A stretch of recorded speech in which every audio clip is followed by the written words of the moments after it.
Wow, thank you so much. That takes my jet lag right away. I want to thank the folks at EMF Power Pro and the folks at Families for Safe Meters and everyone who's been involved in this issue, who's really sown the seeds locally of something which is going to be a tremendous story of victory for the people of Eugene. So thank you, the work that you all are doing. The course of making this film was the most difficult thing of my life, probably ever, that I will do. Maybe I shouldn't say that, but I'm so relieved that it's now getting out there and people are watching it, and it's having an effect. And there are a number of communities who have watched the film, city councils and so forth, who have decided, because of the local movement and because of getting the information from the film, decided, no, we don't want smart meters.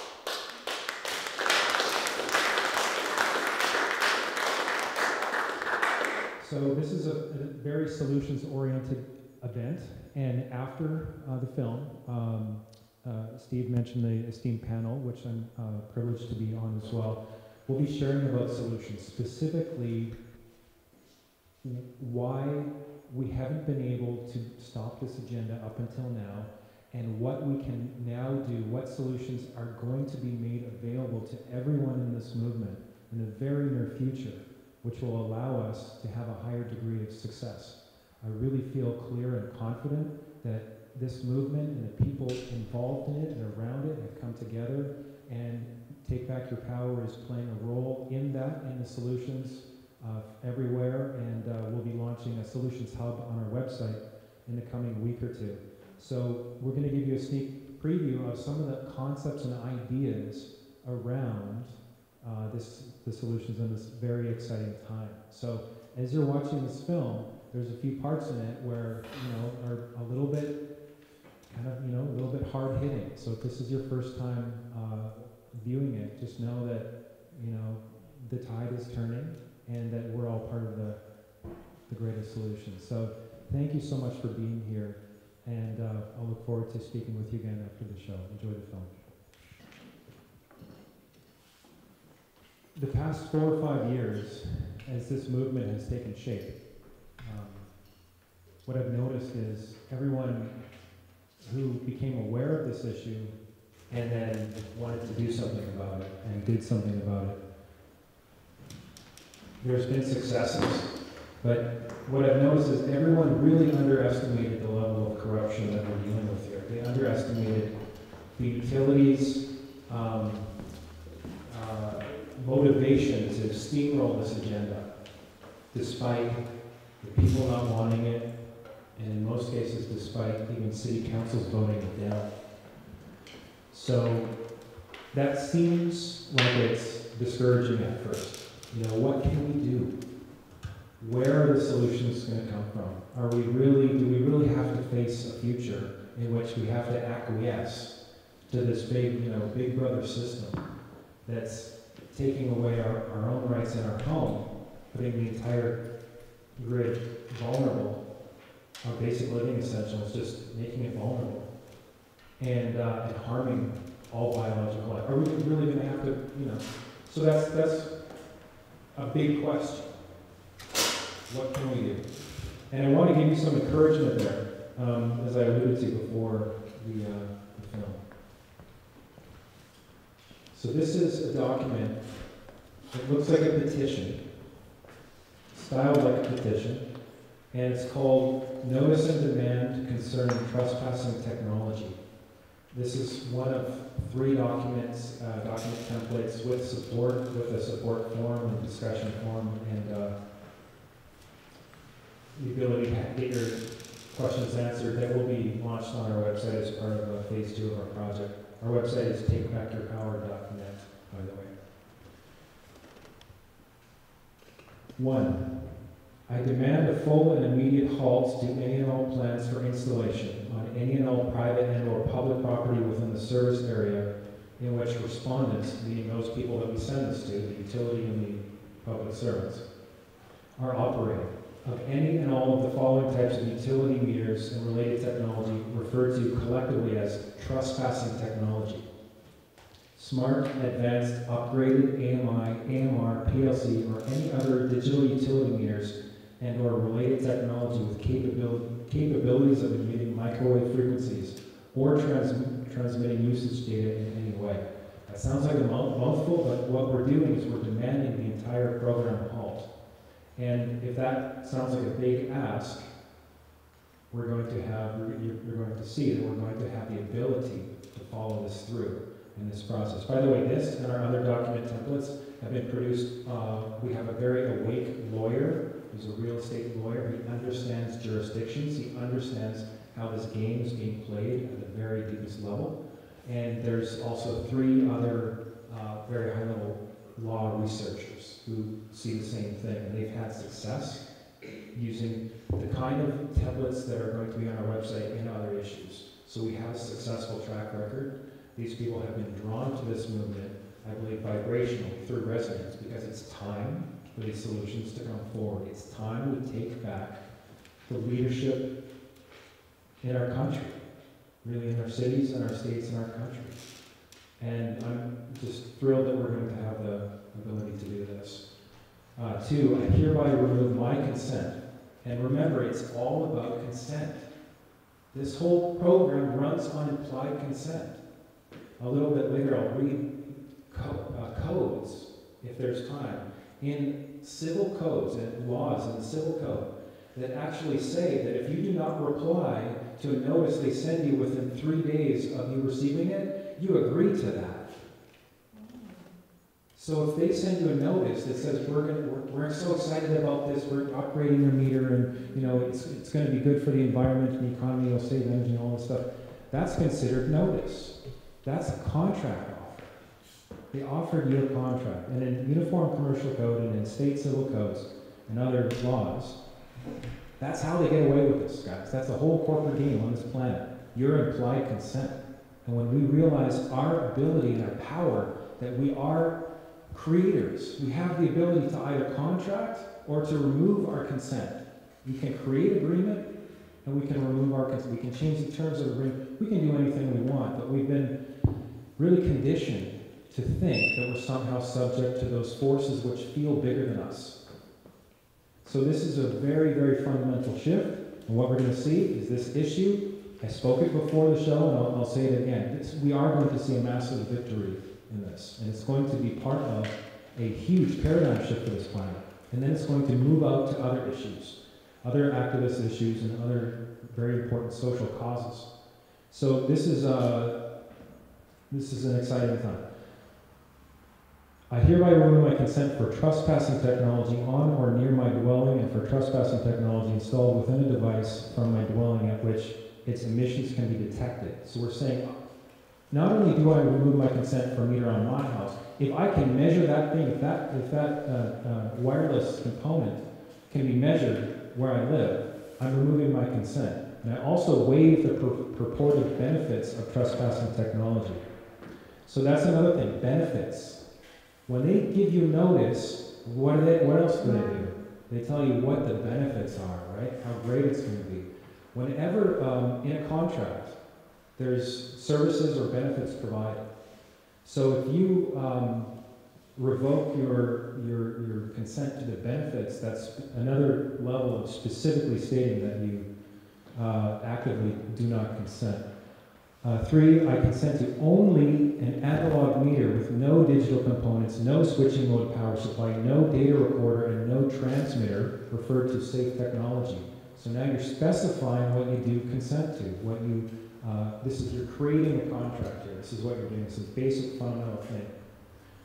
I hereby reserve, claim, and redeem my full unalienable rights, including but not limited to my constitutional right to the enjoyment of property free from any trespass by any trespassing technology, and my rights to be free from the following caused by or facilitated by trespassing technology: microwave radiation frequencies, transmission of data about activities in my home, warrantless surveillance, security risks from hacking vulnerabilities, home safety risks, unauthorized external control of my electricity and or appliance usage, electrical transients, and extortion.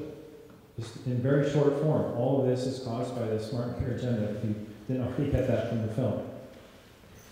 So there's 5 or 6 other points here. That's about half of them.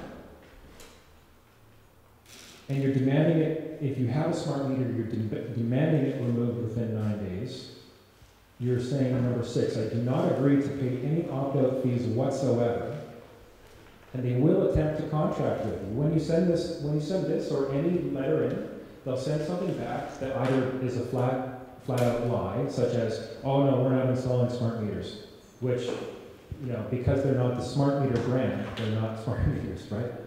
Or they're saying, you know, we're going to charge, we're going to have an opt-out fee program for $30 or $50 a month or whatever. That letter back to say that we received your letter, thank you for it, and here's what we're offering you, that's a contract offer. Everything in writing, and this is how this whole structure works, it's all in writing. We would strongly suggest don't do anything over the phone, even email, do everything in writing, and do it registered mail. That's how commerce is done. So everything is a contract offer. To that, to which we're going to have support on our solutions forum, we would offer you free sort of suggestions. What do I do when my utility says that I have to pay the opt-out fee? What do I do, right? Because that's a very straightforward, you know, a normal question to have. So you will have support in addressing that. You will, again, deny the request to contract with you because you are starting to come from your unalienable rights, which this country was founded upon, which do still exist, but according to how the laws work, you can give away those rights. Whenever we're in a contract, we have what? Obligations. We get a benefit, we have an obligation. We essentially give away rights. So by saying I do not consent, you're starting to get to our unalienable rights, the rights that can't be taken from you. This is a very significant point, that this movement is going to be hugely empowered, and this is going to lay the foundation for the whole thing to shift. Any attempt to recontract with me or create a tacit agreement contrary to any of the clearly stated terms in this document will be deemed harassment, extortion, and fraud. Your failure to act according to any and all of the terms and conditions herein may result in financial and/or criminal liability for trespass and other damages and charges.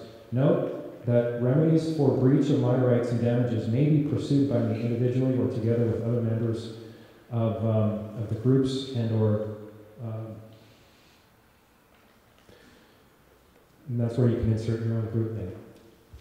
So you're giving them notice that what? You don't consent, that you're making them liable as individuals. This is another key aspect. This is another key foundational component of what's going to lay the foundation for the victory. By saying that we are going to enforce liability upon you as individuals, you're essentially changing the way that they make decisions, because they no longer have the risk management for their corporation or the government protecting them. Some of them will try to or do special deals with insurance companies to try to convince themselves that they do. But I can tell you this, is that some of the people we're working with on these solutions have actually forced, through an administrative process, very high-level federal officials to step down when they have been defaulted. These are people who essentially run countries behind the scenes, in the case of Canada. So this process, it does work, and it will be very effective, I feel. Myself personally, before I get into that, I'm just going to pass this around. If you want to sign on to this, and basically what you're doing is you're saying all those things, that you don't consent, that you're saying we're going to hold you liable. There's name, address, and basically there's on the right-hand side, there's email address and phone. This is what's going to connect you in with the Solutions Hub as we're developing it. So, and also the local groups as well. So if you want to get connected both locally and with the Take Back Your Power Solutions Hub and have support as you do this with very effective people, make sure you do your email address and phone on the right. And there will be someone here who will send this in on your behalf, but the utility will, if they choose to, they might send you a letter back. So you'll have support. I just want to make sure everybody knows.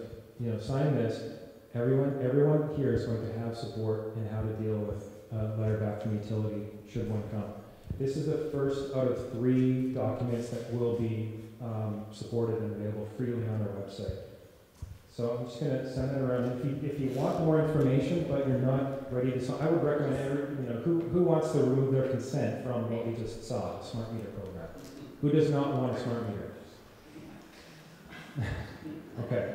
So, I'm sorry? Yeah, smart, or they're listed on there, smart, EMI, EMR, it could even be just digital. Yeah, so they do switch names. So we'll get into that later.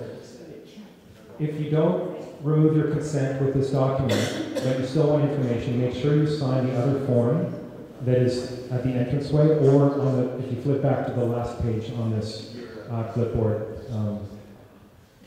Basically the idea here is to get you supported and for you to put in a very powerful position in changing the contract terms with the utility.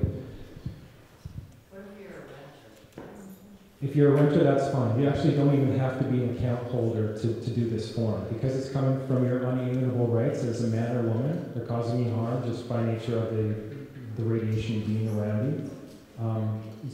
That's not a problem. Oh, and also your constitutional right to privacy and so you don't need to be on the account.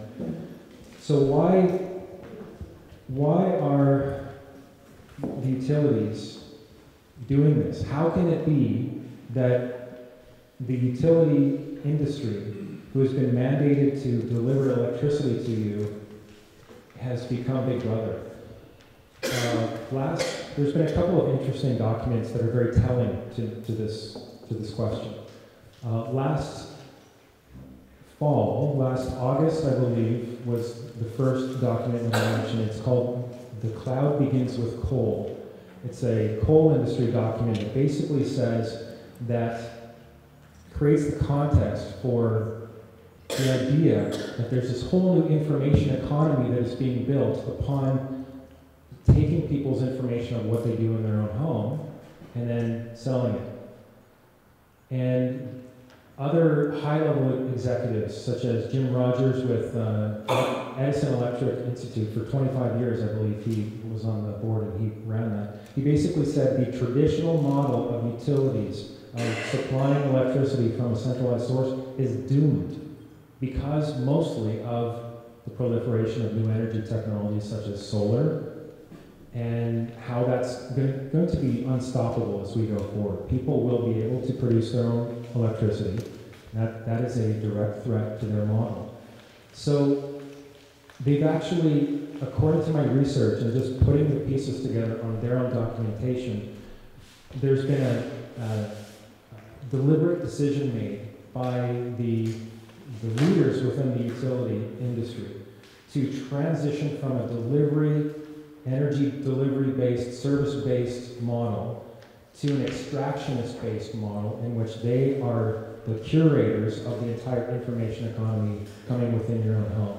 They're essentially hoping that we don't call them on it. They're hoping that we don't figure out a way to come from our unalienable rights. So this is it's a very interesting time. It's a very exciting time. I am personally a little battle weary. Maybe some of you can sense that. And this is, it's going to be significant what happens. I'm just pleased to be a part of it. I feel my mission right now is to help this movement get to the next level, in its level of effectiveness and a level of authority that each one of us as individuals have, and help us actually remember and reconnect those rights and that authority. So that's essentially what I wanted to introduce was the solutions platform that we'll be offering. And this is going to be something we're going to be working with local groups such as Family for Safe Meters and whoever wants to work with us. We're going to have a paid, hopefully, right now we need funding and investments and so forth, but that's coming. We have that's being developed. But we're going to have a paid support system so that anyone who has a question, at any time, gets an answer. We're going to encourage the community to help each other online. So we're doing this all through takebackyourpower.net. So I have here printed out several other items about FCC and industry spin, and about an article here on what do the industry themselves say about privacy. I'm just going to touch on the FCC and industry spin, because I think that my understanding is that a lot of the activist efforts have been focused on the health issue. And typically what comes back is that the meters and the emissions are within FCC standards. And what's becoming evident and what's obvious and what we saw in the film is that the FCC standards are out of date. They're not based on science. They're completely ignoring thousands of independently published scientific studies, peer-reviewed science, that says that there's harm. There's actually, I just wanted to give you this additional ammunition here. There's actually 6 major governing bodies that have called out the FCC, that most people don't know about this yet. So this is Environmental Protection Agency in 1993. And I'm saying this because this is one of the foundational points that utilities will attempt to make. They'll say it's within FCC guidelines. So EPA in 1993 said the FCC's exposure standards are seriously flawed. The FDA in 1993 also, I guess before they seriously went downhill, the FCC rules do not address the issue of long-term chronic exposure to RF fields. The National Institute of Occupational Safety and Health said the FCC standard is inadequate because it is only based on one dominant mechanism, adverse health effects caused by body heat. The EPA, again in 2002, said the generalization by many that guidelines protect human beings from harm by any and all mechanisms is not justified. And the U.S. Department of Interior in 2014, in January of this year, said that study results, and they're talking about birds, how this is affecting bird migration and bird life. Study results have documented nest and site abandonment, plumage deterioration, locomotion problems, reduced survivorship and death around cell phone and smart grid towers. The electromagnetic radiation standards used by the FCC continue to be based on thermal heating, a criterion now nearly 30 years out of date and inapplicable. So we have the basis here for a massive case of fraud being successful against a massive entity. And what it's requiring, because the entire legal system essentially is at the whim of corporations now. I mean, we saw in the film, the U.S. Department of Justice does backdoor deal with Obama administration to give carte blanche to organizations. Within the box, within the legal box of traditional remedies, we're not seeing progress. So it's forcing us up to this higher jurisdiction. This type of information which I just read, which outlines the fraud, creates the framework for that entire governing body and all associated bodies to be dissolved, essentially, to come down in a way which is going to be significant, a significant paradigm shift. As far as the health aspect in itself, we're seeing more and more evidence, Wi-Fi in schools, with the smart meters as well. But this Wi-Fi in schools there's so many kids that are getting sick. It's soon it's going to be impossible to say that the elephant in the room doesn't exist. But that's going to continue to happen. It's going to continue to get more and more ridiculous unless and until there's a certain number of individuals who receive the message and receive the vibration of what's happening here and want to say, you know what, I'm ready to take a stand, and I'm ready to learn what it means to come for my full unalienable rights, and I'm going to be part of this wave and do this thing, and I'm going to tell other people about it. And enough is enough. This isn't going to be everyone. This is going to be a certain percentage of individuals who lead the way and literally plant the seeds for the fruition of this whole thing to change, in which corporations will no longer be able to get away with what they're doing. So with that, hopefully that wasn't too heavy, but I just want to encourage you guys that, get involved in this discussion. put your name on the list or sign up for the emails. Get involved in the discussions happening locally here.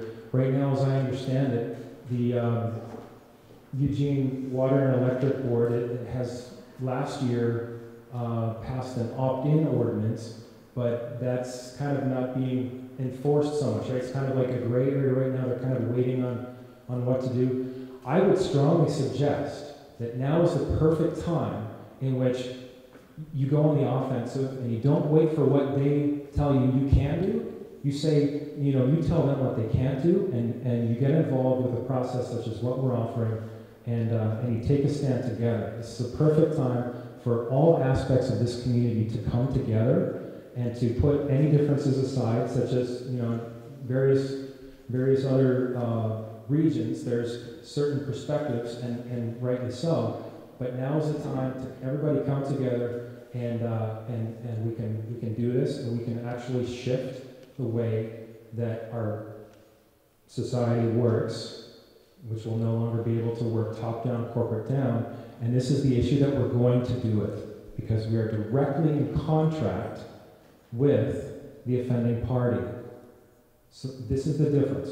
We have a contract agreement with the entity that is causing the harm to us directly.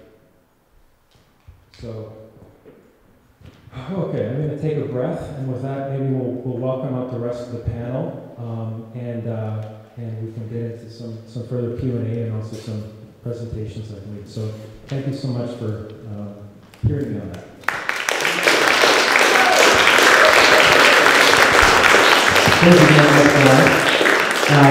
With that being said, Joe LaFleur, geologist extraordinaire, please come up.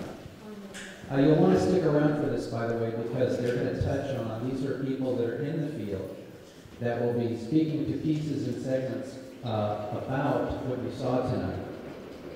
It is a definite circle of life here, and it will actually touch all aspects of how you're living in your communities.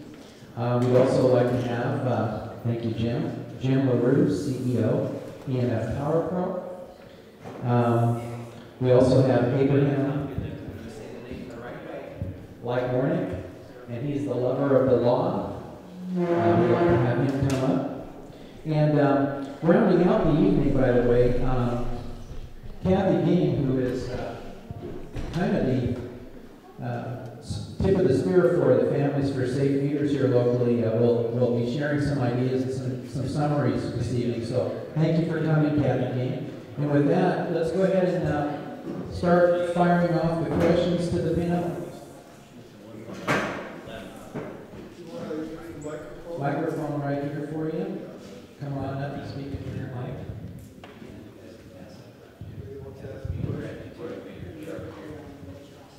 I have a few questions. First of all, I'm going from here to the university, so if any of them maybe I would appreciate it.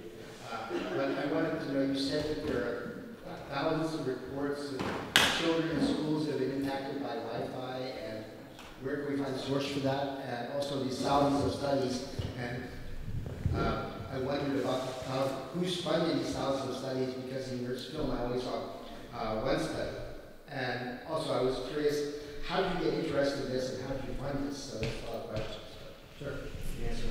Yeah, in the film there's one part when it gets into the health aspect. In 1972 there was a naval research report that had 2,300 studies in it, so it was a summary of 2,300 studies that all showed an effect.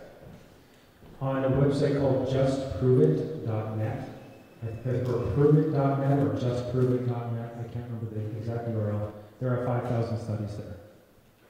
So these are, the majority of these are, actually I don't know about the majority, I don't know if more than 50% are independent, but they are between, both of them, there's both types of studies is what I'm trying to say. There's independent and there's industry-funded studies which have shown harm. And my research during the course of the film indicated there were at least 6,000 studies that show a biological effect going back to the 30s. That website, proveit.net or just Prove It, would be a good starting point. There's also the Bioinitiative report, bioinitiative.org, that has, they've released an update, I think, a few months ago, but between 2007 and 2012, there were 1,800 new studies that showed a biological effect. I believe I have my numbers correct on that, but there are 1,000, and there are thousands, and those two websites are the place to start. I got involved in this in 2011 when I was really figuring out what I wanted to do with my life. And I just stopped working for essentially building websites for government programs. And this kind of landed in my lap. I started hearing about everybody getting sick in California. And a friend of mine in Vancouver sent me a few text messages to say that, you know, I'm feeling sick, I'm feeling nauseous, I have ringing in my ears and a skin rash. And she didn't know, she found out later after she developed the symptoms. So she didn't know that the smart meter was installed that afternoon. And she got symptoms like right away. There's a certain percentage of people who actually it's like an allergy. So even a minuscule amount of what's coming from these meters immediately will have an effect. So at that point, I was like, you know, why isn't anybody talking about this? Why is this so opaque? And then decided to make the film.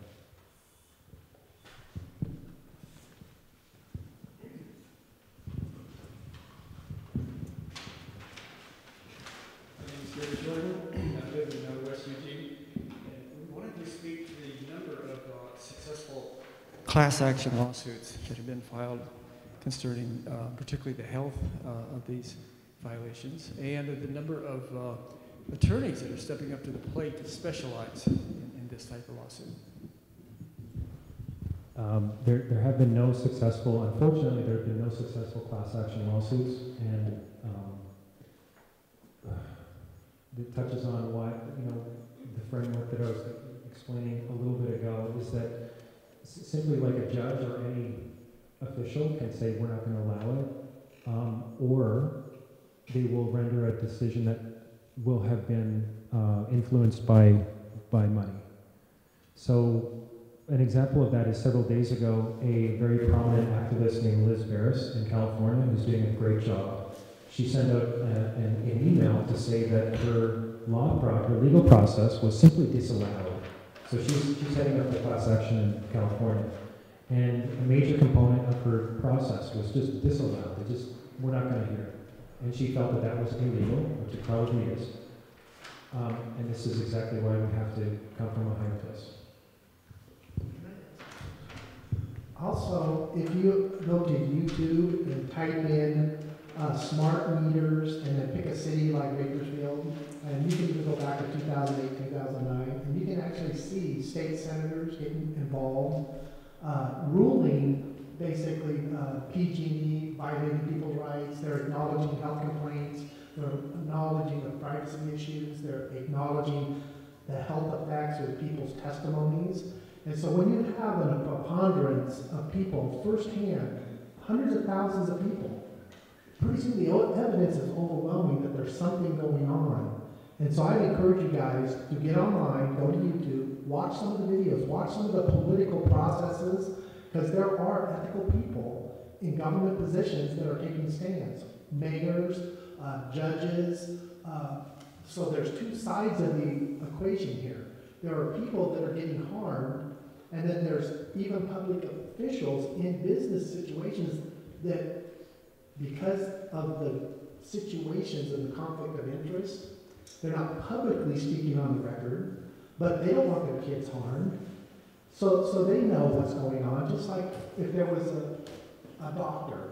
It's the same thing. He might advocate one thing and then not eat that food, or not take that medicine. So common sense is where I would love for you guys to start, and do your homework by going to some of the websites that are available to you, watch some of the videos that are available to you on YouTube, type in, keywords, find out about all the studies that we're talking about. All you have to do is use Google search, you can use YouTube, you can use Wikipedia, you can use ask.com, and when you start asking these questions, you guys are really going to start becoming aware of this.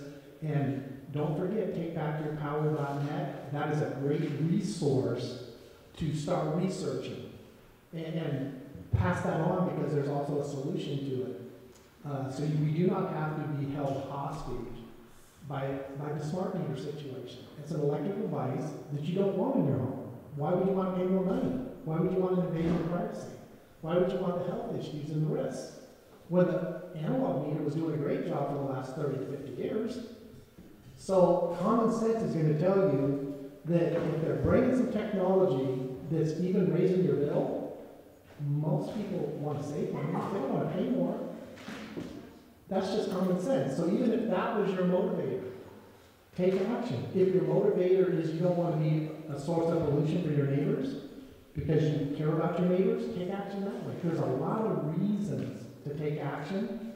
And what Josh is saying is this: once you do your research, you'll never be able to go back and turn a blind eye to this. Because knowledge is power. And once you know about something and you love the truth, you're not just going to turn a blind eye to it. And that doesn't mean you're going to shout it from the rooftops, because everybody has a different approach to it. But when it comes to the truth, you will not turn a blind eye to it when you know the truth. And that's all we're asking you guys to do, is to get involved and find out, be noble-minded enough to find out if what we're saying up here is true. Other questions? Step up to the microphone.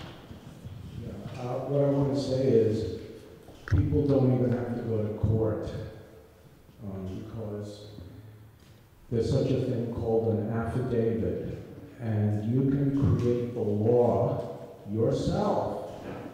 I'm not even talking about this situation, but in this situation, just by filling out an affidavit with the truth about what's going on and sending it to various representatives, they will never answer that. And when they don't, it's called silent acquiescence, which means that they are agreeing with you by staying silent and not answering you. So there's no need to even go to court, because you're actually creating a court case outside of the court. It's a private form of law, and it's like contract law. So all these people that are going to court don't necessarily have to do that, because when you fill out this affidavit and you put all this proof in, and they don't answer it, what you do is you record it in the recorder's office, and, well, I mean, there's a process. You have to send 3 different, documents, but we don't have to get into that here. You put it into the recorder's office. 90 days later, it is the law, and you can hold them responsible at that point in court. You can basically go into court and hand in these documents that you sent to them, and the judge has to, be in your favor. He has to rule in your favor because you have already gone through basically a court process, and now it's just a matter of the judge saying, yes, that's right, and stamping it. That's it. There's no case. There doesn't have to be a case. It can't be defended.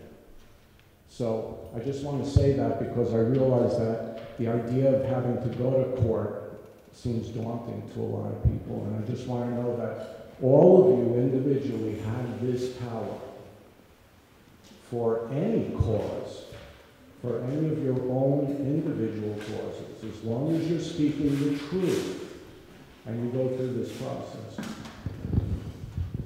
Thanks, Abraham. Just really quickly, what Abraham just described is the foundation for options 2 and 3, the other 2 document templates that are going to be on Take Back Your Power.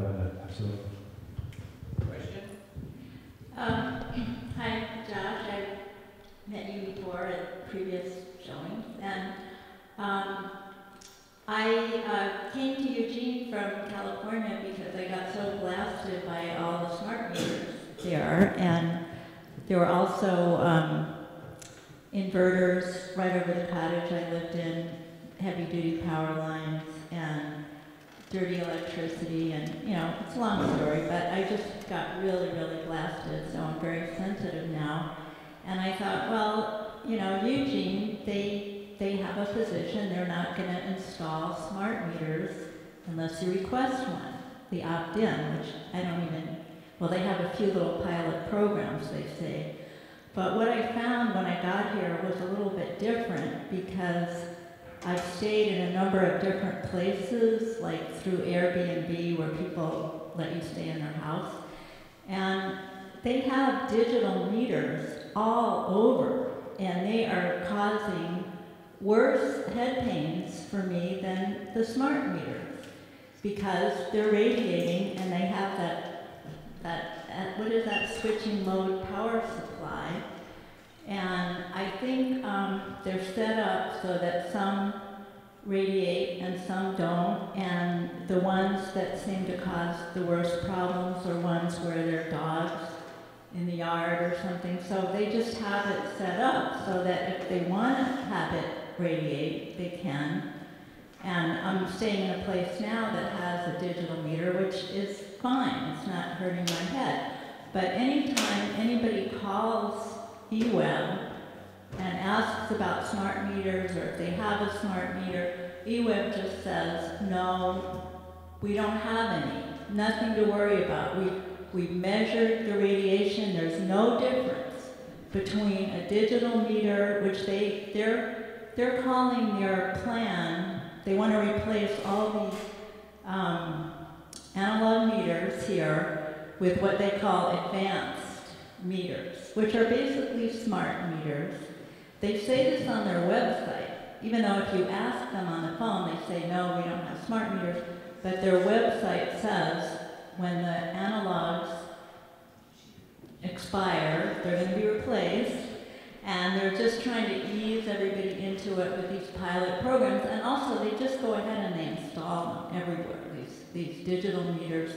And I happened to meet somebody who worked for eWeb for 25 years, just retired, and he said the same thing. That's the plan. They're putting them in. So I think people have to be aware of this game that they're playing when they say no smart meters. They're here. And I haven't been able to find a place to live here because of all the digital meters. And so I guess I'll have to go out to the country somewhere. But anyway, that's one point I wanted to make. And the other one is about the lawsuits. And Liz Barris's suit, apparently she was told that she could only sue the California Public Utilities Commission, and she said, well, she can't get any lawyers to do that because, and I didn't quite get that part of it, but she said they couldn't recover anything if they, monetarily, if they sued the CPUC. It's also, the CPUC is allowing the installation of smart meters all over California despite all the city councils that are opposing it, including Sebastopol, which, as it showed in the film, was trying to put a fine for every time they installed a smart meter, which I don't think was successful because the utilities just strong-armed them. And they said, we don't take orders from the local governments, we're allowed to by the CPUC. I think the answer, which I was talking to Abraham about, is to individually sue the members of the CPUC, and then there could be monetary damages. And they're the ones that are approving this, so I think that's the way to go. So I was glad I got to talk to Abraham, and maybe that can move forward. Thank you, Jenny. Other questions? From the microphone. I just had a thought, is that the people that are behind this are trying to push this agenda through.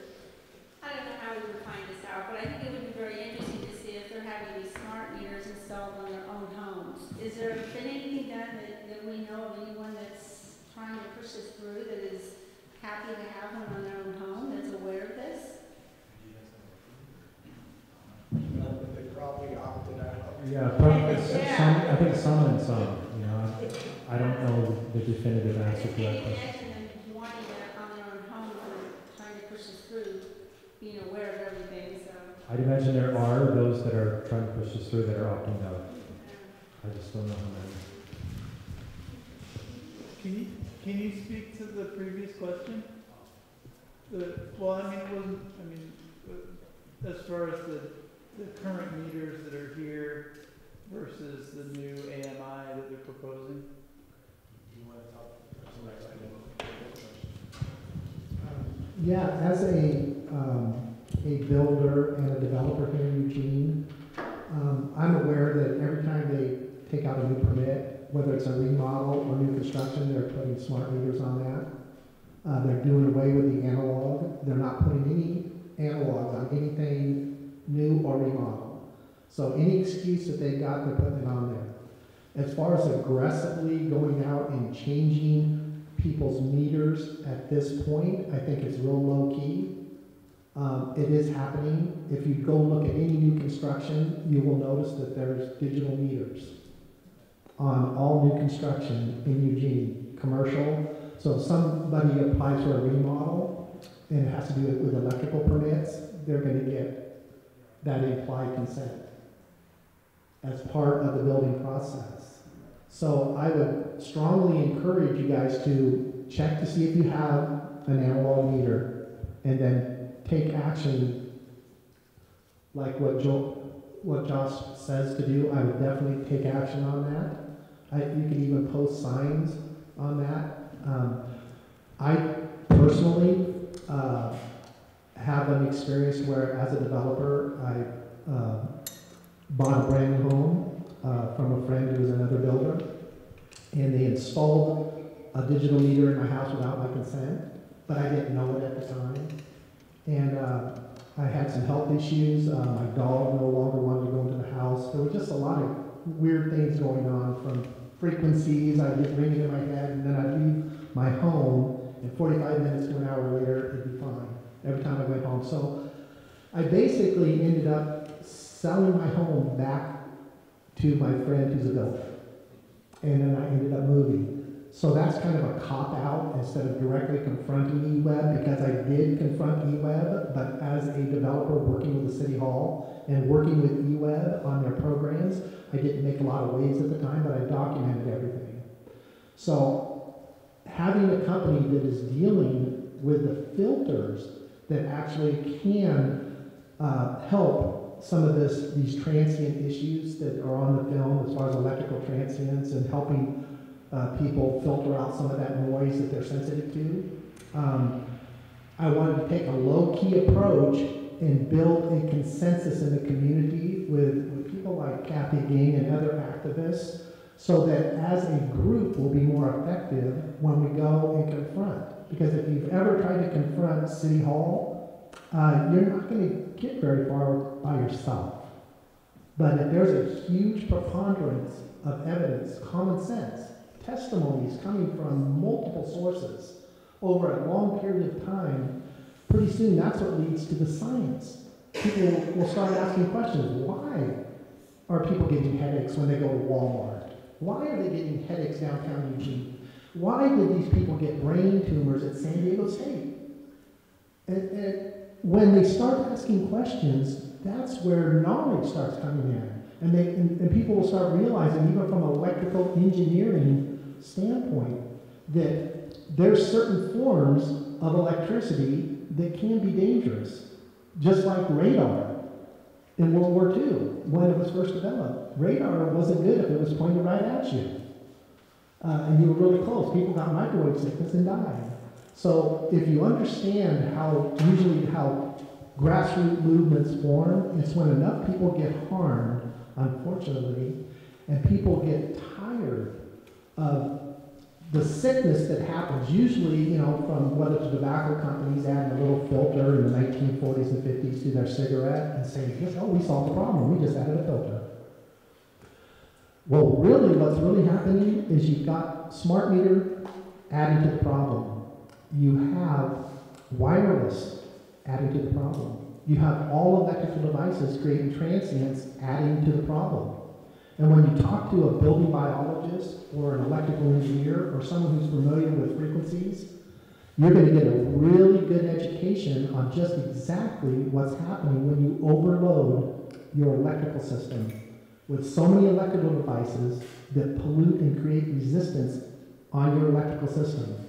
And a byproduct of that, if you really get into the science part of it, you'll find out that there's a lot of electrical devices that you would want to use caution when using, common sense. One of them is a cell phone. Even the cell phone companies will tell you don't put your cell phone up to your ear, direct contact, and don't have a conversation for 5 hours with it right like that. So there's a lot of common sense, just like a laptop. If you understand the warnings on laptops, you don't want to put them right on your lap because the batteries, the lithium batteries, are creating harmful radiation right next to your skin. It's how close these electrical devices are to your body and how long you expose yourself to it. The unfortunate thing about a smart meter is it's on your home, it's transmitting and creating transients 24/7. It also creates its own electrical magnetic field. It creates radio frequencies and microwave frequencies. It's an electrical device that creates all 4 components of dirty electricity. Very few electrical devices do that. Most electrical devices will create an electrical field and a magnetic field. Okay? That's 2 transients, but it won't produce a radio frequency or a microwave frequency. So, as part of your homework, Google dirty electricity, Google electrical pollution, find out what the scientists are saying about it, not just what industry will tell you about the electrical devices, because they make the electrical devices to sell the company. So if you have a plasma TV, find out the difference between a plasma TV and a regular TV. And I don't think there's anybody in the room that's had kids that would let their child watch TV, even if it was cartoons, that close to the TV. They're not going to let them get that close to the electrical device, just like you would purposely build your home underneath power lines. Why? Why would you not build your home underneath power lines? There's a lot of common sense questions that once you start thinking about it, I encourage you to go to takebackyourpower.net. You can go to our website, emfpowerpro.com. We've got videos from Clean-Heart and a lot, not just by coincidence, a lot of what you saw on Take Back Your Power, we have some of those very same videos on our website. And we want to educate people foremost so that they can make a decision to, if they do want to take a stand and talk, they'll talk from a position of power. They'll be informed. They can tell the truth. They can tell what happened to them. So when people develop a sickness and they have the courage to get up and talk about it, I would listen. Because even if they didn't quite understand how they got that way, there's something going on. So if you keep doing the same thing over and over again and never try to find out, isn't that the definition of insanity, thinking that you're going to get different results? But you keep doing the same thing. So if you have a suppressed immune system and you keep the same diet and you keep exposing yourself to electrical fields, really in close proximity because maybe you have a job in an office, and then you go home and you park your head right next to the wall because you sleep next to the wall where there's wiring, and your head's only maybe a foot from the electrical wiring because electricians wire the wires inside a wall 18 to 24 inches. So find out why it's not a good idea to get really close to electrical wiring. And I would just encourage everyone to take a common sense approach, practice proper electrical hygiene, figure out what that means, and I would like to invite Eve Shaw to just give a little bit of a testimony on what happened with your experience with electrical fields in your own home. It's a great story. I hate to put you on the spot, but it's such a great, your personal story is so powerful when she finally realized electrical devices in her home was causing some symptoms. After Eve, we'll go to Joe LaFleur after Eve. Yeah, see the guy with the birds on the roof? Yes. Oh, I can hear you talk. You've been so quiet and so patient. I appreciate that. Jim wants me to talk about one thing, and I was going to talk about somebody needs to help me do more research on the Americans with Disability Act, because they had a provision if a smart meter was causing you harm, you had the opportunity to have it replaced by the utility company with no charge at all. Also, with metallic implants you have in your body. I was getting so close to connecting it with mercury fillings that could also be your out with Americans with disability. But somehow they lost their teeth as far as going to do something about your problem, because that Americans with Disabilities Act is to have you be more independent and be on your own. And if it's causing you disability, you'll have to go on, welfare or the dole, and the government doesn't want you to do that. So that's the whole purpose of it. But just to put that into the pipeline, I'd like somebody to do some more research on that, because I can't do it myself. I brought it before the wet board a lot of times, and I was getting so close, but I'm in a position where I don't have a computer that works very well. And another thing I wanted to know about smart meters on mobile homes, the metal on mobile homes. My sister lives in Ventura, and in a mobile home, she turned 70, she retired from work, she was healthy, all ready to go out and visit her family around the United States, and she got pneumonia. They found out it was cancer in her lungs, and she died 2 weeks ago. It was just almost instant. She was fine, and so I wanted to know how I could find out in Ventura, where she lived, what electric company, if that happened and they put it on there, and how I could, maybe get some consequence to that, to her dying. But, Eve, could you talk about what happened when you reduced the transients in your home and your experience with that? Yeah, oh boy. Yeah, it was nice because all I need is strength and I can walk. I have MS, I don't like to say that because there's an affirmation thing involved. But I couldn't walk, my legs got weak, and when I went by certain clubs or something, or certain areas where there was like the computer areas, or Jerry likes to put up theaters in the home, with big projectors and all that stuff. I go up there, I couldn't even move, and I'd have spasms in my legs. The spasms in my legs were so intense, they kicked me right out of my wheelchair, And I don't want to be in a wheelchair anymore, and the more I exercise, the stronger I get. But some days if but we had a filter put in the home, and that diminished it enough where I could gain some strength. And I'm crawling now, which is crawl before you walk, and I could get on the couch, and I could stand up on a walker now. And if I keep on practicing, I'll be walking soon. And that's what I got to say, but I want to hear about the birds on the lake. This woman here had a question. Thank you.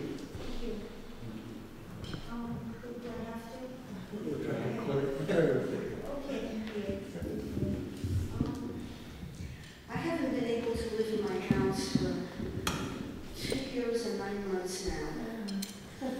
Because first in 2007, these high-powered power lines, high voltage, 150,000 volts. But that wasn't only it. I spoke to somebody from the PUD, and they said, oh, there's fiber optics in those giant cables. There's all kinds of stuff. It's not just electricity. And then they put up a whole panel full of smart meters right across the street from the bedroom where I sleep in. And 3 years ago, I was walking with a cane. I could barely walk. All my whole body wasn't working. My hormones, digestion, all kinds of things. Everything just was shutting down one by one. And my daughter said, let me take your dog and just go camp out for a month. And I did that. I went camping out on my 3rd day camping because my body was like this for years from all the electricity running through my body. After 3 days, I started passing kidney stones. I passed 26 kidney stones in 1 year. I couldn't go back to my house. I didn't want to go back. That was just from moving out of my house and camping. And the strength came back into my body. My digestion started getting a lot better. You know, my whole, everything. Everything, just from moving out of my house. But it's not fun, believe me, it's not fun living in your car for 3 years. But my health has been getting better and better. And now, thanks to the EMF filters, I'm able to be indoors again. Not in Coast Village, where you know where my house is. We went there to give a talk, and we had 3 of these filters going, but it just skyrocketed. The radiation there is just so bad, and my friends have had to move out. A whole street of people.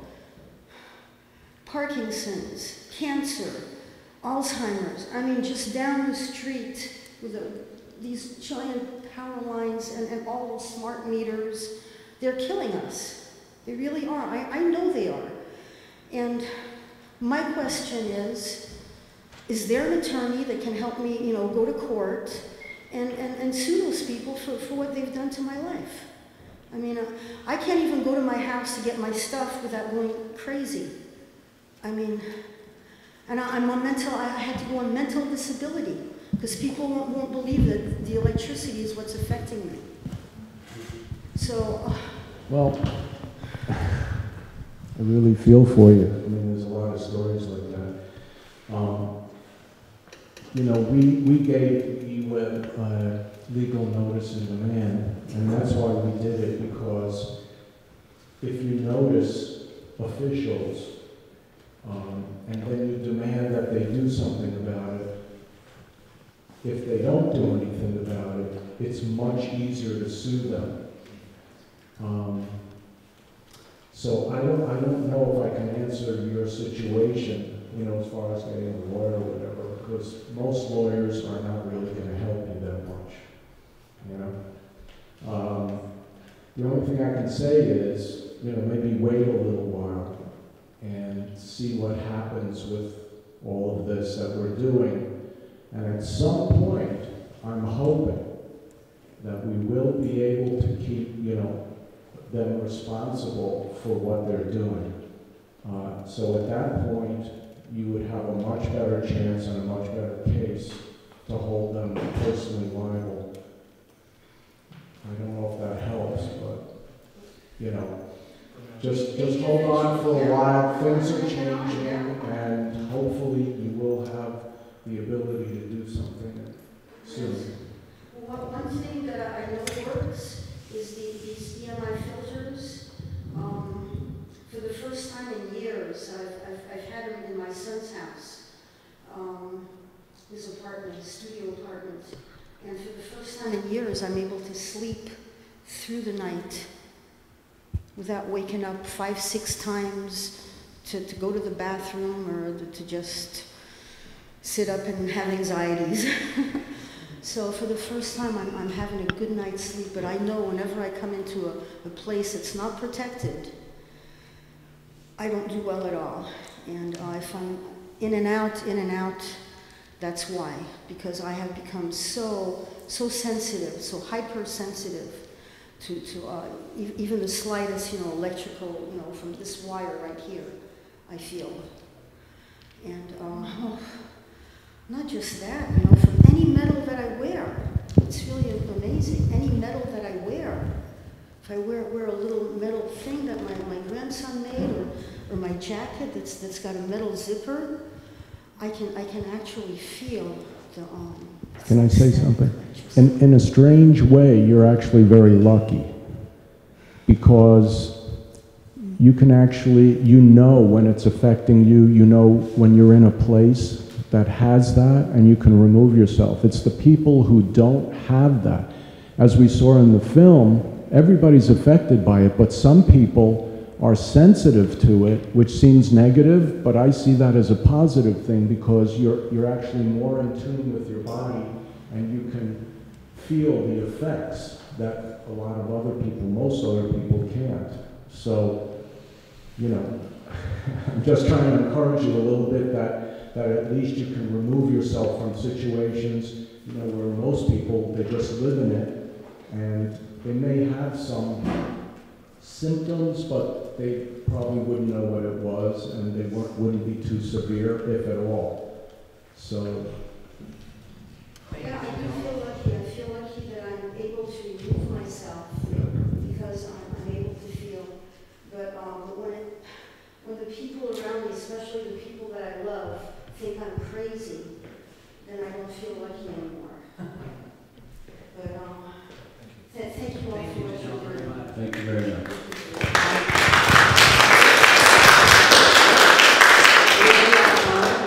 Let's maybe switch it up to the human element, but also we have Joe LaFleur here, geologist extraordinaire, that might be speaking about birds, bees, and bats. So, thank you, Joe. Yeah, the reason they invited me was because I am observant as to what's around me. I'm a professional geologist, but also I've spent my whole life outside. I grew up on Lower Camp Creek Road and began floating in McKinsey when I was about 8 years old, learned how to drive a drift boat, and I still go hiking or I'm on the river every single day. And what I observed in the early summer of 2010, as a geologist, we're very cognizant of the coincidence of timing. The timing coincidence in regard to time and effect relationship. In the early summer of 2010, all the swallows that had come back every year lined the power lines at our place, the little road going down to Ballinger Boat Landing. All those swallows took off in unison, and it was coincident with the microwave towers across the river changing from 3 to 4G. And it wasn't just the swallows, it was all the birds that eat the worms out of the lawns, and the birds on the river, the ducks, the geese. Everybody just left at that time, and I mentioned this to one of my friends in Upper Camp Creek, and he said, "Oh, our swallows must have come up here." And I went and looked up there, and sure enough, a flock of over 1,000 of them sitting up there on the other side of the ridge in Upper Camp Creek, but there was no cell phone coverage. And I began monitoring that flock each year, and over the last 4 years, I've watched that flock just get less and less and less. And each time I found that flock, it was in a place where there was no cell phone coverage, and I have been watching the mowers out in the field where there were always blackbirds and crows and whatnot following the mowers no more. They don't follow the plows. That field up at Walterville was just plowed recently, not a bird out in the field. I began monitoring the little reservoir there at Walterville and the one up at Leeburg Lake. And I have collected pictures for eWeb, films for eWeb, showing these things. Walterville Pond without a single bird on it. That's just horrific. And when I provided these to eWeb, on CDs, they responded by saying that I didn't have enough of them. And I told them that was like coming in and telling them their house was on fire and them telling me I didn't have enough pictures to prove it. But to provide an update to this group that has heard this story before, recently I drove over to Eugene Oregon and going by Lookout Point Reservoir at Dexter Lake. That's 15 miles of water. Not a single bird on that thing coming or going. Recently, I went down to the memorial service for Dr. George Watson that was held down on the southern Oregon coast. And driving down the Umpqua River, all the way from Scottsburg to Reedsport, not a single damn flock of birds on that water. Remember how many flocks of birds you'd see across from where the elk are down there on the Umpqua? No birds.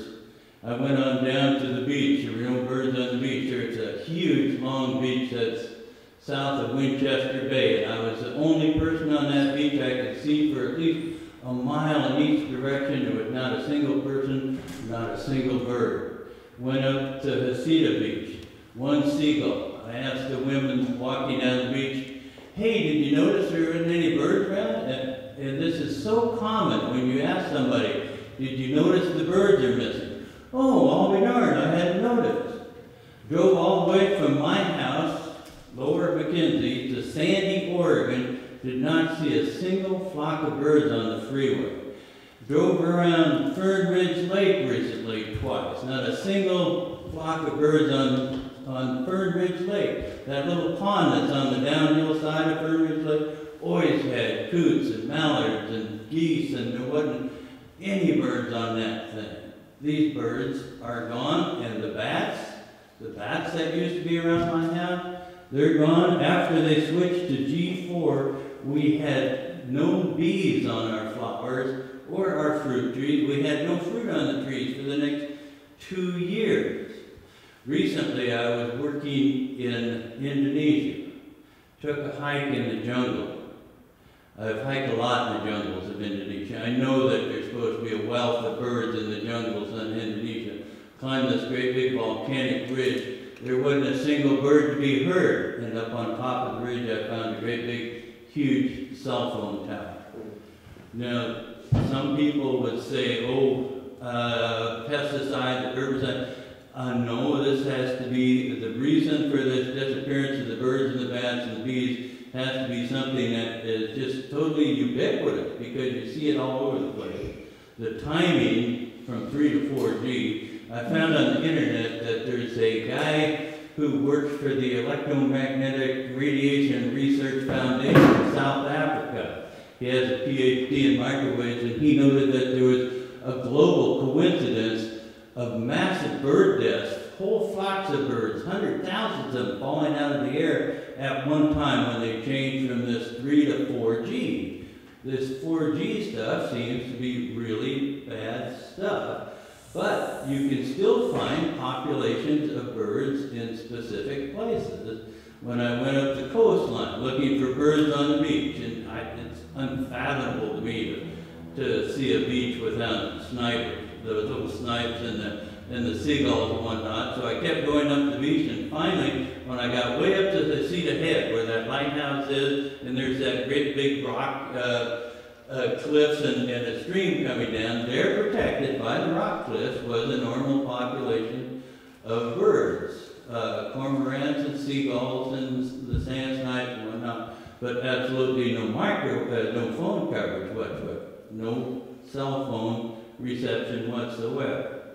So I think that all of this that these gentlemen have been saying, that just because we don't feel this stuff, that doesn't mean it ain't happening to us. When you can see it driving away the birds and the wildlife of various kinds, and this year I've been seeing what I think is an extension of this into other things beyond birds and bats and bees. All my snakes have now disappeared. I used to have just balls of snakes outside the door. There hadn't been a single snake around this year or last year. And I don't know what else to attribute this to.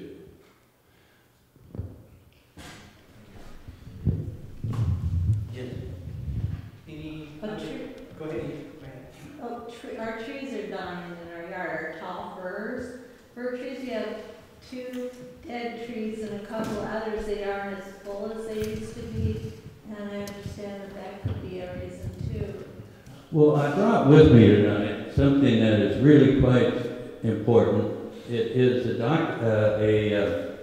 letter that was written by a woman by the name of Ada June Tolliver, and she lived at Leeward Lake. And when EWEB came and put a microwave tower back up at Leeward Lake in 2007, she began noting exactly what you said, that it was affecting not only plants and animals, it began affecting her, and it had the same effect on her as that you've described and she has described, and she had to move out of there. But she documented this in a letter to DeFazio I brought extra copies if anybody wants a copy, but she described exactly what you said, how it began affecting the plants, and she would find dead moles and this sort of stuff. And she could hear this thing also, just as this woman, just as you said, some people can hear this stuff. And so she saw the effects when this began because she could hear it. And one thing she witnessed one day, she was standing there watching a flock of geese coming down the river, heading west. And they turned on the tower and it began making the noise that she could hear. And the flock of geese ran into that and turned around and went back upstream. She said it looked like it had hit a wall, that flock of geese. So yeah, I mean, your comment that if you see the truth, you can't avoid it. But, well, I'll tell you, people are blind to see. I just can't fathom why more people have not observed this complete dearth of birds that we're experiencing. Thank you, Joe. I have something to add to that. I tried parking my car in my daughter's driveway, and she always had swallows coming and nesting every year in her carport. She also had hummingbirds. And she had been telling me the swallows and the hummingbirds hadn't been coming around, and she was attributing it to these cats that had moved into the neighborhood. But I was sleeping in her driveway in my car, and I put near my filter in her kitchen, where the radiation registered over 1,000, and it's supposed to be under 100. We always had hundreds of. Go ahead. I'm sorry. You weren't there. So I'm sleeping well now in my car, because I wasn't sleeping well in my car because all the electricity was affecting me, even though it was not inside. But just from putting that filter inside her kitchen, I was able to sleep well. And in the morning, I was looking out the window, and I was seeing these swallows and hummingbirds. The swallows were moving back into her carport. You know, hummingbirds in her garden that hadn't been there prior to my plugging that thing in. Well, we always had many birdhouses and nests all around in the trees and in the shop and whatnot. We've got one pair of nesting swallows this year, and they are living in our paper box, the paper delivery box, which is underneath of a great big steel mailbox. And that's the only pair we got that's living under a steel mailbox. Cindy? I would like to say something also about the cell towers. They're coming to our residential areas. It happened in my area in southeast Eugene. They're trying to put up an 8-story cell tower on a small corner lot. Houses within 100 feet. A church is trying to do this. LLC companies are paying huge money to buy these contracts. We have to stop them. Thank you for what you do. Thank you, Cindy. Okay, just to kind of jump in and give Kathy Gaines some time here. Kathy, if you're ready. Yeah. We're ready for you.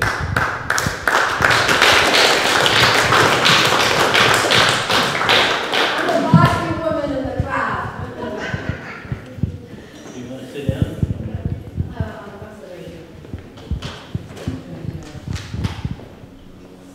Yeah, my name is Kathy Gang, and this is a field I really didn't want to get involved in, but I put about 1,600 hours as of about 8 months ago into this. And, you know, Oregon Republican Governor Tom McCall left a legacy of innovation, including energy policy. His leadership helped evolve a state attracting kindred spirits to co-create and advance an enhanced environment and economy to include energy efficiency and renewable energy policy documented in the legacy book called Transition from a Nuclear and Coal-Based to a Solar and Energy Efficient Economy. This was in 1975, And Joel Schatz, who helped write the book at the time, said that solar energy is probably the direction to move toward. eWeb at this 2014 crossroads should withdraw from a multi-million-dollar smart meter contract not yet signed. It is 1,300 pages, and use patience and precautionary principles to design our energy future. Oregon's largest publicly owned utility should tap community creativity and research the abilities that we have by authorizing 2 advisory committees, one that would focus research favoring smart meter implementation, and a second that would focus on smart meter disadvantages. Then both could present findings to the public and the board.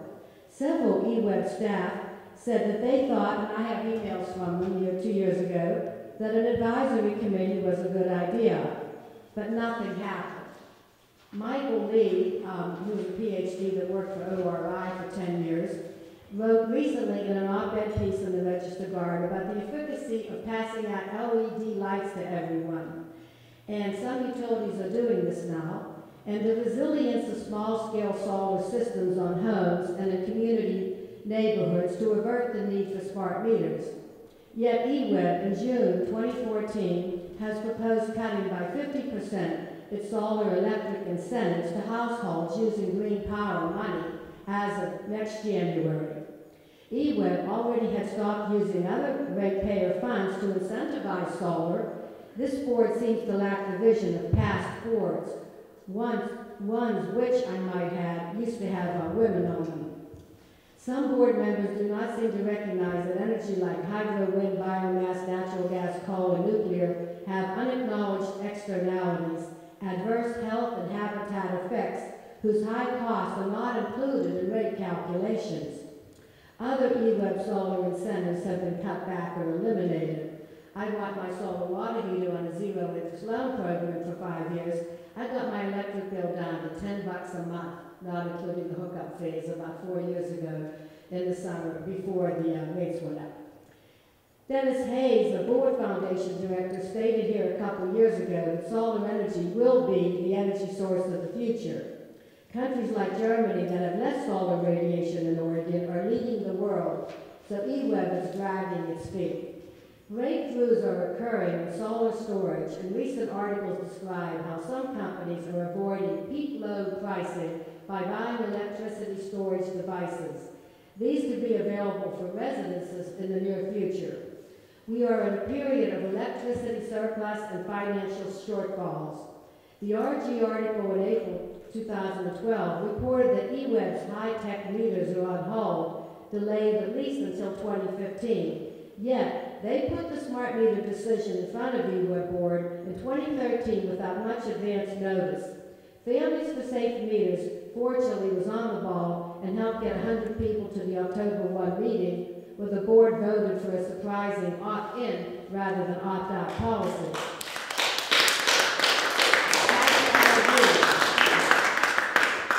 Simply, all eWeb meters probably would have been replaced with a radio meshnet type that transmits 7,000 to 190,000 beacon signals a day through pregnant women, children, immune-compromised persons, pets, plants, and the rest of us. This system in California had generated over 10,000 complaints to the CPUC. Truthfully, eWeb did not know what they were scoping, since an MIT-educated man told eWeb engineers twice, "Listen to Kathy. She knows what she is talking about." And remember, I was a visionary poetry, almost a professor of visionary poetry, not in engineering. 4 or 5 letters to the RG and EW recommended postponing or stopping eWeb's smart meter program. 2 of 3 people who voted on the RG online homepage poll asking if one wanted a smart meter said no. And this is not generally a liberal-leaning audience. It's mostly people over 50 these days. In eWeb's authorized poll, question 8, installing advanced smart meters to reduce operating costs and provide customer benefits, 65.5% answered delay, 8.5% said don't know, only 26% said move forward. Yet eWeb claimed that over 50% of those who contacted them before the October 1, 13 decision favored smart meters, whereas only 2, a husband and wife, actually spoke at the mic that they completely were in favor of smart meters. When passing out Families for Safe Meters flyers, I noticed that not one person with a child refused them, concerned with EMF effects on the next generation, as studies reveal adverse health effects from electromagnetic fields and microwaves from cell phones, towers, wireless, or wired electrosmog. The majority of those who initially started or met with Families for Safe Meters have advanced degrees in science like Jim LaFleur, engineering, journalism, medicine, computers, pharmacology, business, teaching, and public policy analysis, yet we were marginalized by EWIP. It may be difficult for some board members who have promoted smart meters as the best invention since power lines to reevaluate this flawed tech and EWEB's opt-in decision.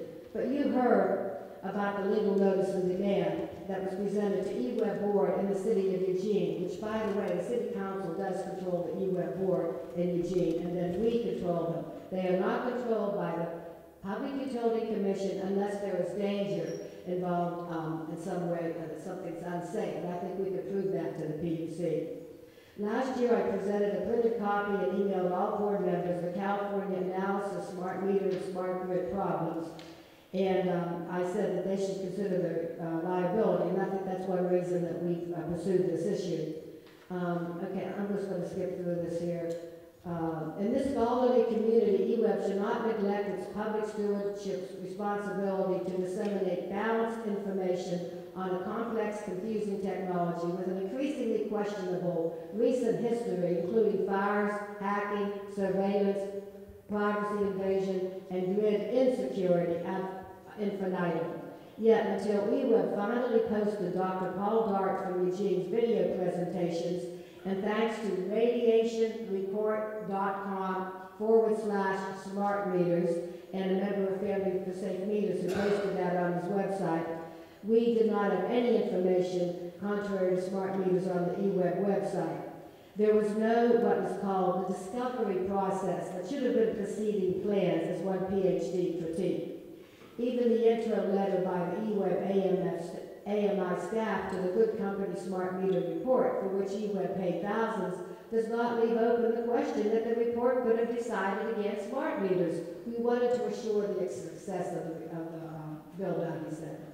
This shocked the community, who saw a lack of attention to the devilish details left by smart meter build-outs in other areas. Okay, basically I want to say there's the intransigence of the staff, probably to the directors from upper management, that the major obstacle following the precedent in California for smart meter implementation, delay, or opposition was primarily due to inadequate public relations. That's what initially got me involved, was that the PR people were the ones promoting this. I didn't see anybody involved in the health field. And this caused many people to distrust EWEB, whose motto is rely on us, by the way. Information about signals of the pilot Elster Rex 2 meters were not understood by staff, and so the public was not informed. I could go on for hours, but one inconvenient truth about the Integrated Electric Resource Plan Committee that EWEB handpicked and spent $200,000 on, from 62 ratepayers, including myself, who wanted to serve, the staff ignored the 11 persons who had a total of over 300 years' experience in solar energy and appropriate technology. Through public records, I received the applicant names. They did pick one newbie, a UO professional who was pro-solar, who happened to show up as one of the 2 people most favoring smart meters at the October 1 open mic. When EWEB was challenged on its overlooking decades of experience in the solar energy and appropriate tech arena, staff responded they thought it preferable not to select anyone who had in any way benefited from EWEB's programs in the past or the future. Then I discovered that a nonprofit organization had received a sizable check from EWEB for capital improvements, yet the executive director was allowed to serve on the committee, not me though, and by coincidence she too was pro-smart meters. The 70% turnover in EWEB staff in recent years has resulted in a loss of institutional memory about the solar energy utilization that made our utility famous in the country. And finally, when the EWEB futurist was hired to give a speech at the 100th anniversary about 2.5 years ago, he noted the 800-pound gorilla in the room was the solar energy. But no media was present to record that, and no time capsule was buried for future generations, and no video was made for in-house review. And when I asked for filmings by smartphones of this talk, all references to solar energy were missing. Thank you.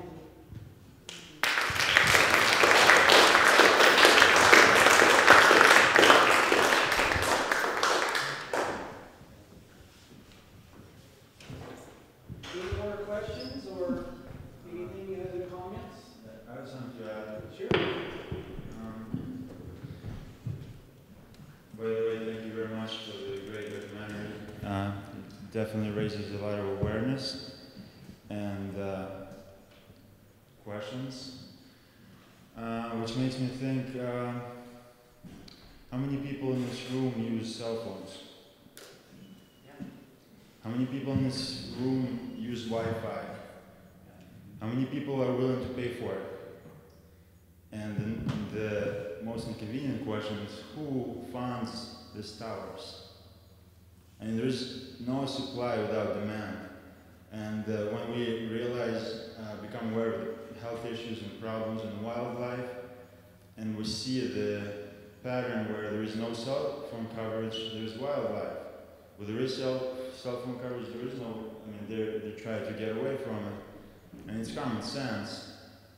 And when we realize this health issues and environmental issues, right away we don't want to be responsible. We want to point fingers.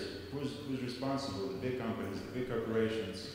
They're putting up the towers, they're installing the smart meters, and but we're the ones who demand it. We're the ones who are doing this. And if we really want to get to the bottom of this and find the real solution, yeah, I mean, there's a process. People aren't going to just give everything up right away. But keep in mind that we're the ones who are the cause of the problem, and not somebody else, that the big corporations. They're just doing what we ask them to do. No, that's a very valid point. In fact, when I complain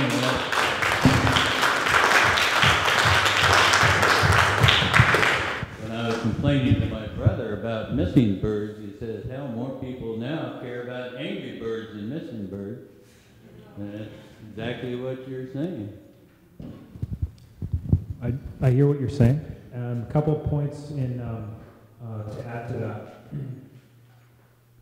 In an open economy, supply and demand rules, but what we have here is we're moving into a totalitarian state that is corporately ruled. So, for example, nobody wanted $11 billion of taxpayer money to go into this technology. There was no demand. That was a top-down motivation that was created. So these utilities, $200 million dangling in front of them to do this without any demand, they couldn't say no.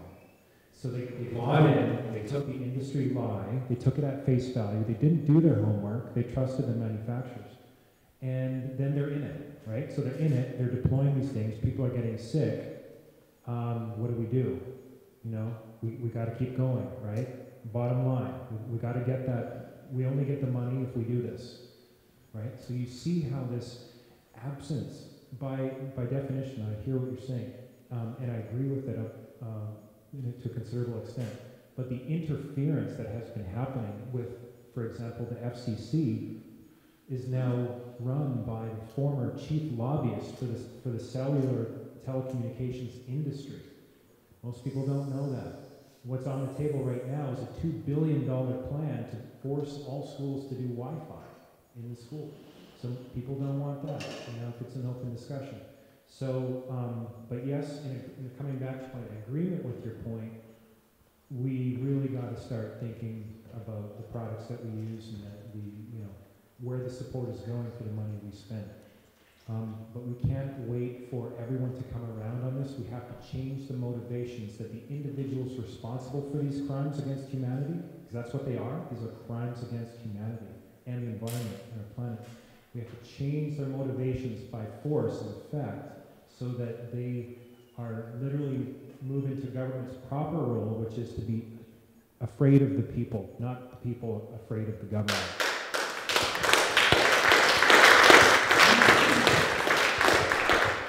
And I would also like to add that even with the cell phone technology, the 3G was actually working. But like what you said, the demand for more technology, when's it going to stop? Just like they can manufacture electrical devices that don't pollute as much, but the byproduct of that manufacturing is the device lasts longer. And when a device lasts longer, you don't need to buy a new one to replace it. So corporate greed kicks in, and they start making these devices to wear out. And then they come up with a great idea about LEDs to save energy. But LEDs, they're big polluters, and CFL lighting is even worse. So the technology isn't necessarily better, it's actually worse. And so now they're fighting for bandwidth and frequencies. And where is it going to stop? How many more electrical devices are plugged into the grid from people like myself and everyone in the room? Think of how the proliferation of electrical devices. So when you take an electrical device and you plug it into your grid, you have 5 TVs instead of when I grew up we had 1. Now you compound that by more people, and then electrical systems, they age as soon as all electrical devices and all electrical systems start aging as soon as you start using them. The more resistance, basically, the more pollution.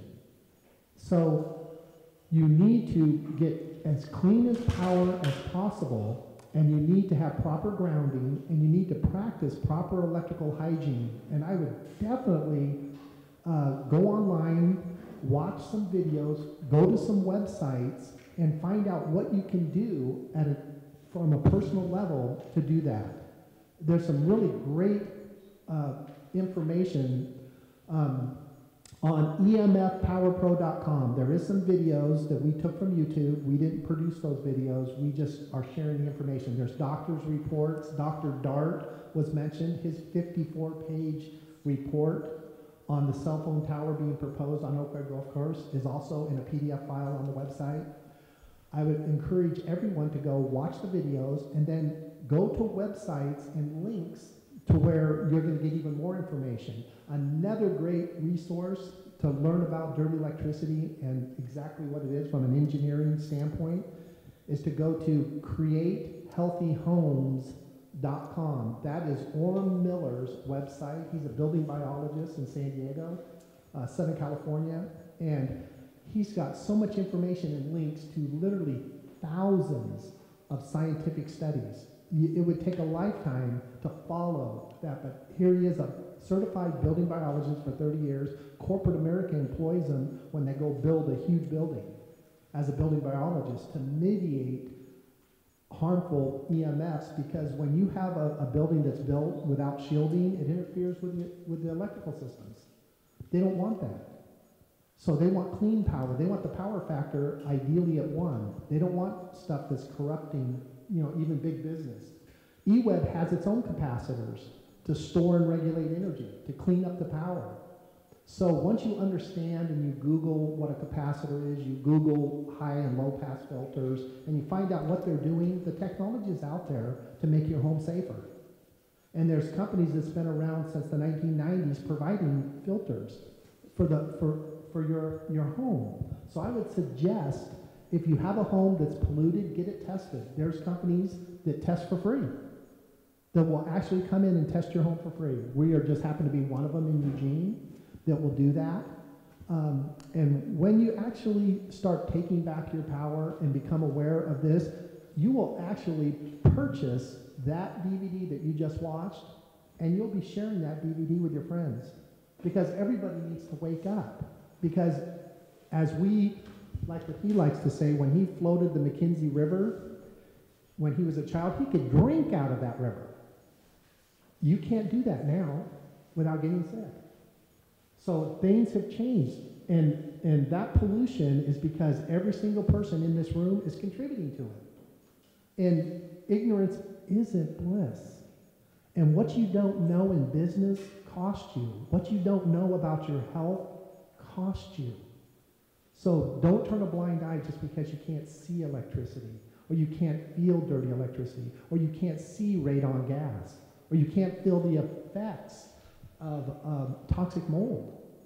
See, there's a lot of environmental stuff that's going on, even in our food, that people need to be aware of, and we're all contributing to this by turning a blind eye. And as we take up the cause of Take Back Your Power, it's going to empower you to find out just exactly what's going on, pick and choose your battles, and get the word out, because Take Back Your Power is just exposing a lot of hypocrisy. Yes? Can't help myself, have to speak up on the same subject. What I haven't heard mentioned, of course, the other big elephant in the room coming at us from 5,000 miles across the Pacific and circling the globe since March of 2011, of multiple meltdowns, continuing to emit hot particles and various poisonous radionuclides, contaminating our entire planet. But there it is. If you haven't been thinking about it, that's another thing going on. Just like there's no safe levels of radiation. That's right. That's right.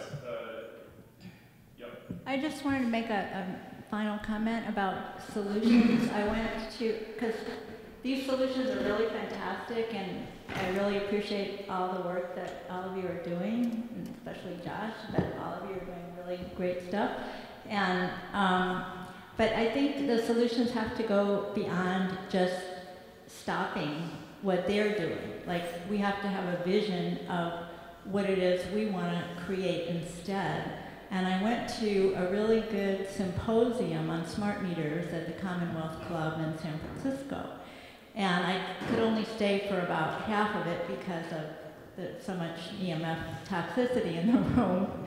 But there was a really good speaker there who was talking about the fact that that we need to use solar, and the problem is with solar is there have to be inverters to change it to AC.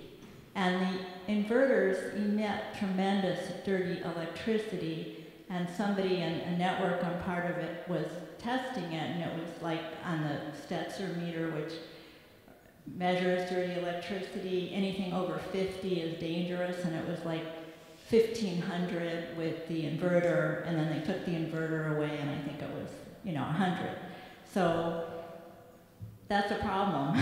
And we obviously don't want nuclear, that's for sure, and all this other horrible technology. So what he was suggesting is to just use the solar panels, which come in the form of DC current, and run our appliances on DC. And that way you don't need to have the inverters. And I also read an article that they're doing this in India, where people have little shacks, and for a few $100s, they put a solar panel on the shack, and they're running their devices with direct current. So I think, that's something that we should be looking into more as a solution. Yeah, there is some power companies that have figured out if they get line filters, it extends the life of their solar panels, even if they have converters. So the technology's starting to catch up on some of the configurations on the panel companies. I missed that. What's the solution there? The solution is they're getting filters installed onto the system, because when you hook up a solar system to your house, you cannot control the electrical devices that the homeowner is going to put in. And the electrical devices corrupt that power supply, and it wears out the solar system, and it creates dirty electricity. So the solar companies, because a lot of times they'll lease the product, especially in Arizona, they'll lease out that product. They want that system to last as long as possible, not break down. So they're realizing that if they put line filters inside the home, and even if they give it to the homeowner, their system works better. So there is solutions, and technology is starting to catch up on the solar industry, and it's all about using the right electrical devices to meet your needs and not overloading your electrical system. Because when you start tripping breakers, that's not good. And when you don't replace your electrical system, like they recommend every 20 years and nobody does, that's not good. And if you never test to see if there's dirty electricity on your wiring, maybe there's improper grounding, there's a lot of stuff that goes on that common sense, if you just follow through with this. And if you do have a lot of resistance and dirty electricity on your line, find out what exactly is dirty electricity, what causes it, and what you can do about it. Because there is solutions out there. And it just happens to be that the smart meter is one of the worst polluting electrical devices that you can manufacture, because it creates all 4 transients that cause dirty electricity from one electrical device. And so go to Wikipedia and type in, dirty electricity. Find out what an electrical transient is. Get the definition of that. Then you kind of start basically becoming aware that there is solutions, and we don't have to give up all our toys. But definitely common sense will come in that anytime you're in excess, you're going to pay the consequences. Like with me, I was excess in eating, so I've gained about 20 pounds. So I'm paying the price. And with the electrical devices, if you have too many of them, you're going to pay the price. The one thing that's so unfair about the smart meter is they're putting it on your home, and you never even had a choice on that electrical device. And before, they had an analog meter that wasn't polluting, that was perfectly fine, but greed took over, like Josh said, and basically the government, and I like to say the Department of Energy, it almost collects enough, as much money as the IRS. It's the second source of funding for the federal government. So if you think about that, if they can't tax you more, they're just going to raise your power rates because they're addicted to money. And that's just exactly what's happening. Greed is taking over, and the Department of Energy wants to collect more money. So they created a smart grid so they can bill you a little bit more, have control of your power, basically sell you something because they want your shopping habits. So they track your habits, and then they basically, what was really scary about this that some people picked up and maybe others didn't, but if they can plant suggestive thoughts, like, oh, go buy this now, because they know you're watching a commercial, where's it going to end? Like the voices in your head. That's what's scary. So, it's about greed, and we can all do something about it, so don't go get a 4G phone. Use the 3G, especially after hearing that about the birds. I mean, that's the wake-up call, because guess what would happen? If everybody went back to the 3G, they'd have to take down their towers and go back to the 3G technology. So as we take action and we become informed, that's what's so amazing about what Josh did, is he basically created a film that's going to inform people and a call to action, and he's just exposing the corruption. Nobody likes to be lied to. And there's a lot of corruption going on right now from the top all the way down to us. Because we have to take responsibility, because when we participate in that corporate greed, we're just contributing to the problem. We need to wake up, take a stand, and I would not go buy those little curly Q light bulbs. They're huge polluters. Don't do it. Because even if you dropped one, you'd have to call hazmat, because they're not safe for you to even clean up. Yeah. So anyway, Josh, I'll turn it back over to you, and thank you. I really appreciated. That's eye-opening, because everyone can relate to the birds, and it makes you feel good when you're on the coast and you see a whale or you see a flock of birds, and if you don't see it and you don't notice it, wow, we're becoming blind. Josh, thanks, Jim. Final comments here for you, so we'll take a wrap on it. Sure. Thank you very much. Thanks, Steve.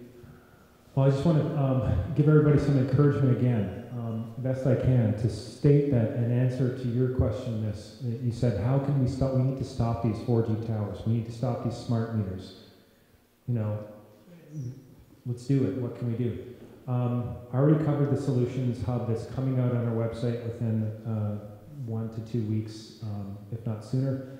Option 3 On that site is a notice, it's actually a notice of liability, but there's a demand in there as well and an affidavit in there as well. And according to the gentleman who drafted that, who has successfully forced public officials to step down because he's defaulted them, and like Abraham was saying, that stands. It's a binding agreement when they've defaulted. So that option 3 document, according to my understanding and the author who drafted it, 10 people in this room or in this area, 10 people get serious and they get, they send in that document. You can stop everything. But it's going to take you to go through the fear of confronting authority, of so-called authority. So we're having to redefine our relationship with authority. We're having to go through the fear. We're having to actually have a process of coming to realization, wow, we do have rights, and we're really being screwed over because they're trying to tell us that we don't have rights. They're trying to tell us that we're not creators of our experience. So I just want to end with that encouragement, that if you feel you want to be one of those 10 or 20 or however many people to do this most powerful process that has come into probably any activist movement on a public level, I invite you to do that, and I want to extend the invitation to work with you on that, Abraham, as well. I just met Abraham today for the first time. We exchanged, I think, just an email yesterday, but I feel the resonance there, and I want to thank also Families for Safe Meters and Kathy for all of the work that you have done, and everyone with Families for Safe Meters. You guys are awesome, and Jim and everyone with EMF Power Pro. I actually tested, Neil sent me, can you wave, Neil? She sent me a device with a tester, and it actually went down by like 90% in my own home, the transients in my own home. So while we're saying no to these agendas, we can mitigate successfully with technologies such as EMF Power Pro and several others out there as well. Finally, Take Back Your Power. We are totally funded right now by DVD sales, and we are open to, if you feel passionate about this and you want to make a larger contribution, both locally for yourself in this movement and in the greater movement, buy a box of DVDs and or make a donation to help us get to the next level and with the solutions that we're coming out. So we have DVDs for sale out there. Neil is helping you on the way out. If you want to pick up a DVD or 2 or 3, it's 1 for 20, 3 for 50, or a box of 10 DVDs for 100, so half price. Thank you so much for coming tonight, and let us go forward knowing that this is an intense, difficult time. We're facing down some pretty big demons. But knowing that we have the courage of conviction, we have the right people coming together, we have the solutions to make it through this and to create a totally redeveloped world with technologies that work. So thank you and have a great night.